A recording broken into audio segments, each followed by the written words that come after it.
Olá! Estamos aqui hoje com o nosso parceiríssimo Fernando Aguzoli, que é escritor e autor do livro Quem Eu? Oi, eu. Que conta um pouquinho da experiência dele com a avó, Nilva, que foi diagnosticada com Alzheimer. Fernando, seja muito bem-vindo à nossa casa. Ai, tô adorando aqui, já me apaixonei por cada detalhe da casa. Que bom que você gostou. Bom, e para começar a nossa conversa, quando foi que você percebeu os primeiros sinais de alerta com a sua avó em relação à doença? Foi um diagnóstico meio acidental, porque nós não fomos em busca dos sintomas mais tradicionais da doença, que as pessoas linkam muito ao Alzheimer, ao esquecimento, à desorientação. Normalmente uma pessoa que vai ao mercado a pé e volta de ônibus, ou que sai de carro e volta a pé, ou aqueles esquecimentos de quem é fulano, troca várias vezes o nome. Esses esquecimentos nós temos como mais padrões dentro da doença de Alzheimer, nesse momento do diagnóstico. Mas com a avó foi um pouco diferente. Ela sentia dores de cabeça, náusea, sempre depois do almoço, e ela tinha um zumbido no ouvido que não deixava ela descansar. E depois de muito investigar isso, nós descobrimos que ela estava tomando os remédios dela de forma errada. Então ela tomava várias vezes o mesmo remédio, esquecia de outro, e essa superdosagem de um medicamento, subdosagem de outro, acabava gerando esse desequilíbrio e trazia essas náuseas, dores de cabeça e todos esses outros sintomas. Claro que depois do diagnóstico do Alzheimer, quando eu pude olhar para trás, eu vi que muitos sinais de alerta já estavam sendo dados pela minha avó. Só que a gente encara também o processo do envelhecimento, o processo natural desse envelhecimento, como tendo um pouco desses sintomas do Alzheimer. A gente acha que é normal a pessoa envelhecer e começar com os esquecimentos, com essa desorientação, e não é. Pode ser Alzheimer quando esse esquecimento te impede de viver com plena autonomia e independência. Aí deixa de ser a velhice e passa a ser alguma doença, talvez uma demência, talvez o Alzheimer, que é a demência mais comum. E como que surgiu a ideia de colocar isso em livro, Fernando? Você publicou em que momento? Como foi? Como surgiu a ideia? Não era para ser um livro publicado, isso que é interessante. Era para ser um projeto para mim e para minha avó, para ela poder se enxergar no final da vida em um livro, na capa de um livro, e assinar ele para a filha, para o neto, para o genro, mas nada que fosse publicado em uma livraria, nunca foi essa a intenção. E ela chegou a ler o que você escreveu? Não, aí que tá. Ela compartilha várias opiniões no início do livro, tem vários comentários entre aspas, que são comentários dela, porque nós começamos a escrever a 4 mãos, mas ela veio a falecer no meio desse processo, não viu o livro pronto, aí eu desisti realmente de lançar, e um amigo me disse que talvez esse fosse o momento de lançar realmente o livro em homenagem à vida dela, em homenagem a essa fase que ela viveu com Alzheimer, e para ajudar outras famílias com esse projeto. Então acabou virando totalmente outra ideia, e hoje eu estou muito feliz. É o meu segundo filho, meu primeiro foi a minha avó, que foi uma filhota para mim também, mas estou muito contente com esse projeto, com o alcance que ele tem tido na vida de outras pessoas. Isso é impagável. Você tinha uma relação muito, muito próxima com a sua avó, sua filhota, né?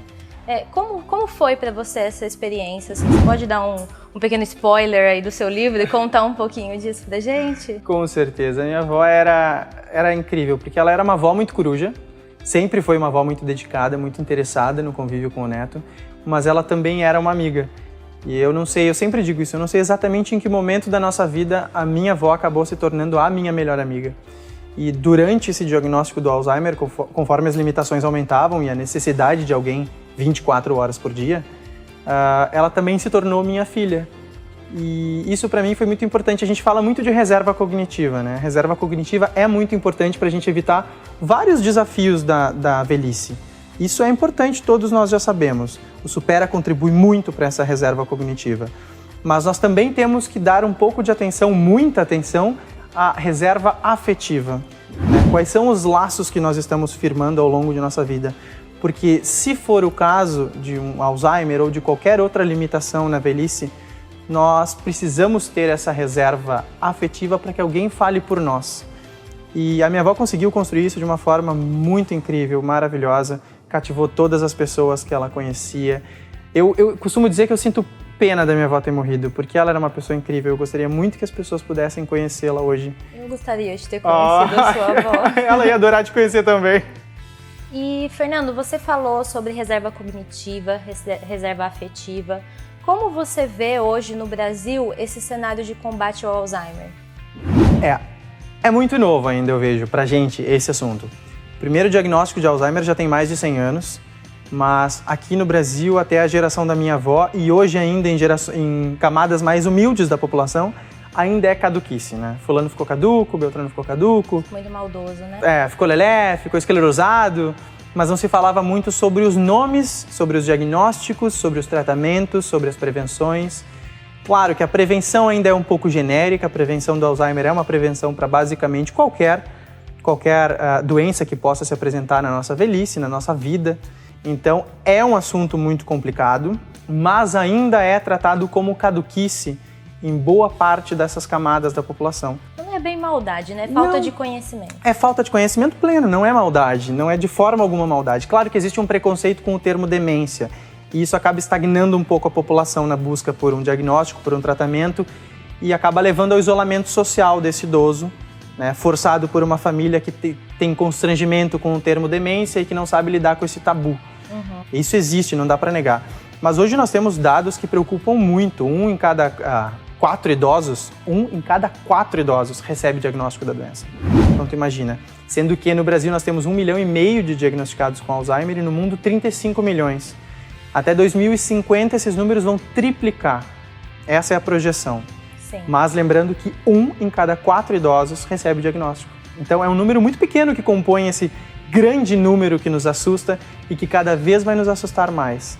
O que a gente precisa? A gente precisa divulgar mais a doença, falar mais sobre Alzheimer, derrubar esses tabus e preconceitos para que as pessoas busquem o diagnóstico o mais cedo possível nos primeiros sintomas, entendendo que não é velhice, mas que pode ser Alzheimer, e com isso oferecer qualidade de vida e começar a pensar também em qualidade de morte, que é muito importante. A gente não vai fugir dela, ninguém vai.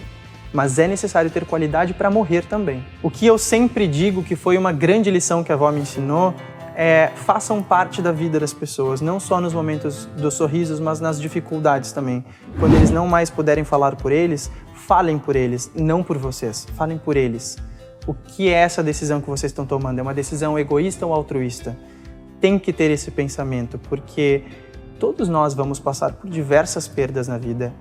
É necessário falar sobre morte e, no meu caso, com a minha avó, culturalmente nós temos essa noção de que no ciclo natural da vida, a primeira prova da finitude do ser humano são os avós.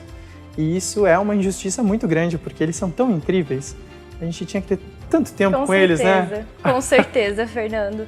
E assim, já que a gente está falando desse assunto que à primeira vista parece tão pesado, né? Como lidar com isso com mais leveza? Uma dica para as pessoas que têm familiares com a doença, como encarar isso da melhor maneira possível ou da menos pior? Qual a dica que você dá para essas pessoas? Entendendo que existem duas realidades. Aliás, existem várias realidades. Não existe só uma realidade. A gente pensa que a gente tem que trazer eles para a nossa realidade porque nós vivemos em uma realidade coletiva, né? Mas ele tem a realidade dele. Ele tem a sua própria realidade. Respeite isso. Entre na realidade dele. Sempre que você forçar uma pessoa com Alzheimer a voltar para a sua realidade, você vai gerar frustração. Primeiro, a sua frustração por perceber que isso não vai dar certo. E a frustração dele por entender que as respostas são óbvias, mas que ele não sabe mais quais são as respostas. Então, não exija respostas. Não traga para a sua realidade. Entre um pouco na realidade dele. O Alzheimer te proporciona um pouco do bom humor quando você passa da negação sistemática para a aceitação de fato. Você começa a se divertir. E só tem graça quando os dois lados se divertem. Isso é importante, né? Não adianta rir sozinho da situação.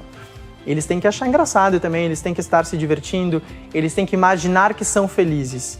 E daí tudo começa a dar certo. Claro, o Alzheimer te derruba em vários momentos. Imagina, o primeiro momento que a avó esqueceu de mim, me derrubou por completo. Mas a gente precisa desses momentos também. E tudo faz parte. Quando a gente se irrita, quando a gente se incomoda, tudo faz parte de um processo de aceitação de quem ama. E quem ama gostaria de uma cura. Quem ama não gostaria de pensar em cuidados paliativos ou de preparar para uma morte com qualidade, né? Qualidade de vida para morrer, para poder se despedir de nós. Não, a gente quer uma cura, a gente quer que essas pessoas vivam tempo pra caramba, em suas plenas condições e faculdades mentais, mas nem sempre é possível. Então a gente tem que olhar para o melhor que nós podemos fazer. Muito bacana, Fernando. E com essas dicas, com toda essa conversa maravilhosa que a gente está tendo, infelizmente a gente vai ter que encerrar o nosso papo. Porque o nosso tempo é curto. Todo mundo. Dá pra fazer um episódio por semana? A gente pode pensar no caso. Então tá.